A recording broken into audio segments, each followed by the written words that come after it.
Bismillahirrahmanirrahim. Assalamualaikum warahmatullahi wabarakatuh.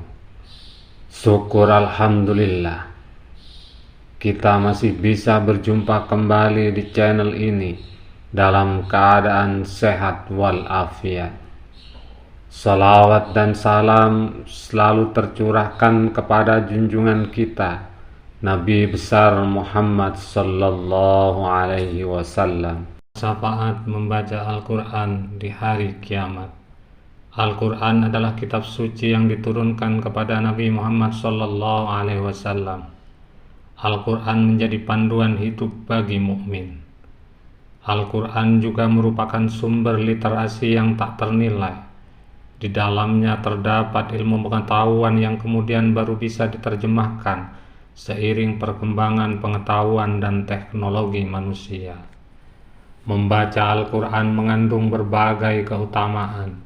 Hal ini dinyatakan dalam salah satu hadis dari Abu Umamah Al-Bahili. Rasulullah SAW bersabda, "Bacalah Al-Quran, maka sesungguhnya ia akan datang di hari kiamat memberi syafaat kepada pembacanya."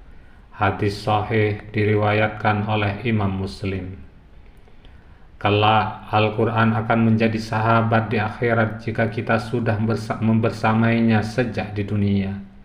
Jika kita menjaga kelestariannya dengan membaca dan berpegang teguh pada isi kandungannya, niscaya Al-Quran akan menjaga kita dengan memberikan syafaat pertolongan di akhirat kelak. Bacalah Al-Quran dapat dipahami perintah membaca secara tekstual maupun perintah tadabbur isi kandungannya. Mayoritas ulama memahami perintah ini dengan membaca secara tekstual secara istiqomah setiap hari berdasarkan hadis-hadis tentang keutamaan membaca Al-Quran. Salah satunya sabda Rasulullah SAW dari Anas bin Malik radhiyallahu an, "Barang siapa yang membaca Al-Quran siang atau malam 50 ayat, niscaya tidak tergolong orang-orang yang melalaikan Al-Quran. Dan barang siapa yang membaca Al-Quran 100 ayat, niscaya tergolong orang yang taat. Dan barang siapa yang membaca Al-Quran 200 ayat, niscaya Al-Quran tidak akan menghujatnya pada hari kiamat." Hadis riwayat Ibnu Sini. Kalimat memberi syafaat kepada pembacanya menunjukkan kehadiran Al-Quran pada hari kiamat sebagai sahabat sejati dengan tampil sebagai pemberi syafaat. Pada hari itu Al-Quran akan tampil mengawal sahabatnya meniti jalan menuju surga. Syekh Abdul Fattah Al-Qadhi menjelaskan bahwa syafaat Al-Quran berbeda dengan syafaat lainnya di hari kiamat. Syafaat Al-Quran mencegah seseorang jatuh dalam kobaran api neraka, sedangkan syafaat yang lain mengangkat dan menyelamatkan seseorang dari kobaran api neraka. Artinya, seorang yang mendapatkan syafaat dari membaca Al-Quran, ia akan terjegat dan tidak sampai jatuh dalam kobaran api neraka meskipun ia divonis sebagai penghuni neraka. Sementara orang yang mendapatkan syafaat selain Al-Quran, maka ia diangkat dari dalam kobaran api neraka setelah merasakan panasnya api neraka. Berikut 4 syafaat Al-Quran di akhirat. Yang pertama, Al-Quran menjadi tameng dari siksa kubur. Dalam sebuah riwayat, Amr bin Murrah menjelaskan, Al-Quran akan melindungi pembacanya dari siksa kubur. Diriwayatkan, jika manusia masuk ke dalam kubur kemudian muncul semburan api sebagai siksa kubur yang akan melumatnya dari berbagai arah, maka Al-Quran datang untuk menyelamatkannya. Jika manusia masuk ke dalam kubur, tiba-tiba keluar semburan api dari arah kepalanya, lalu Al-Quran datang untuk menghalanginya. Kemudian api itu keluar dari arah kakinya, lalu datanglah Al-Quran untuk menghalanginya. Kemudian keluar dari samping kanannya, lalu datanglah Al-Quran untuk menghalanginya. Lalu keluar dari samping kirinya, maka datanglah Al-Quran untuk menghalanginya. Lalu api itu bertanya, "Mengapa engkau berbuat demikian?" "Demi Allah, ia tidak pernah berbuat untukmu." Lalu Al-Quran berkata, "Bukankah dahulu aku berada di mulutnya?"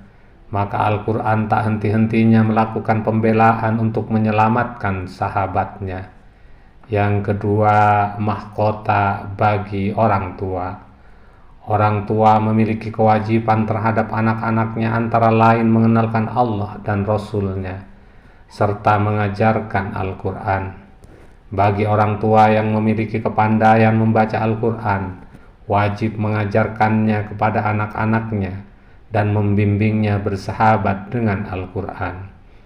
Namun, bagi orang tua yang tidak mahir atau tidak mampu membaca Al-Quran, wajib menitipkan anak-anaknya kepada lembaga pendidikan yang menyelenggarakan pembelajaran baca tulis Al-Quran, karena mengenalkan Al-Quran adalah kewajiban yang mutlak dipenuhi oleh setiap orang tua. Bagi orang tua yang berhasil mendidik anak-anak cinta Al-Quran dengan mendawamkan tilawah setiap hari atau menjadi penghafal Al-Quran, maka Allah Subhanahu wa Ta'ala memberikan penghargaan di surga berupa disematkan mahkota yang bersinar terang bagaikan sinar matahari. Rasulullah SAW bersabda, "Siapa saja yang membaca Al-Quran, mengajarkannya, mengamalkan kandungannya, niscaya di hari kiamat kedua orang tuanya disematkan mahkota dari cahaya yang bersinar seperti sinar matahari, dan dipakaikan perhiasan yang belum dipakai keduanya di dunia." Lalu keduanya berkata, "Mengapa kami dipakaikan seperti ini?" Lalu diseru, "Lantaran anak kalian bersahabat dengan Al-Quran." Yang ketiga, memberi syafaat 10 anggota keluarga. Di antara syafaat Al-Quran, setiap orang yang berusaha menjaga kebersamaan dengan Al-Quran akan memberikan pengaruh positif bagi 10 anggota keluarganya yang muslim meskipun telah divonis menjadi penghuni neraka.